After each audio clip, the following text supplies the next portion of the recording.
রাজধানীর airport road এলাকায় সামাজিক সংস্থার তৎপরতায় ধরা পড়ল এক অচেনা ব্যক্তি। আজ ত্রিপুরা ইউথ ব্রিগেড নামক একটি সামাজিক সংস্থার সদস্যরা ওই ব্যক্তিকে সন্দেহভাজন অবস্থায় দেখতে পান। তল্লাশি চালিয়ে তার কাছ থেকে উদ্ধার হয়েছে বেশ কিছু সামগ্রী। জানা গেছে, সুদীপের নেতৃত্বে ত্রিপুরা ইউথ ব্রিগেডের সদস্যরা আজ এয়ারপোর্ট রোড এলাকায় নজরদারি চালানোর সময় এক অচেনা ব্যক্তিকে উদ্দেশ্যহীনভাবে ঘুরতে দেখেন। সন্দেহ হওয়ায় সংস্থার সদস্যরা তাকে থামিয়ে জিজ্ঞাসাবাদ ও তল্লাশি চালান। তল্লাশিতে ওই ব্যক্তির কাছ থেকে বেশ কিছু সামগ্রী উদ্ধার করা হয়। তৎক্ষণাৎ খবর দেওয়া হয় এয়ারপোর্ট থানায়। পুলিশ এসে ওই ব্যক্তিকে নিজেদের হেফাজতে নেয়।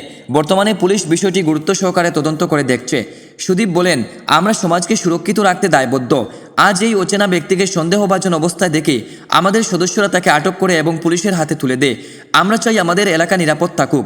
আগামী দিনে ত্রিপুরা ইউথ ব্রিগেড সমাজের কল্যাণে এবং সুরক্ষায় আরও বড় পরিসরে কাজ করার পরিকল্পনা করছে। সাধারণ মানুষের এই সচেতনতা ও সামাজিক সংস্থার এমন দায়িত্বশীল ভূমিকা এলাকায় চাঞ্চল্যের পাশাপাশি প্রশংসা কুড়িয়েছে। এখন দেখার বিষয়, পুলিশ তদন্তে এই ব্যক্তির পরিচয় সম্পর্কে কী তথ্য বেরিয়ে আসে।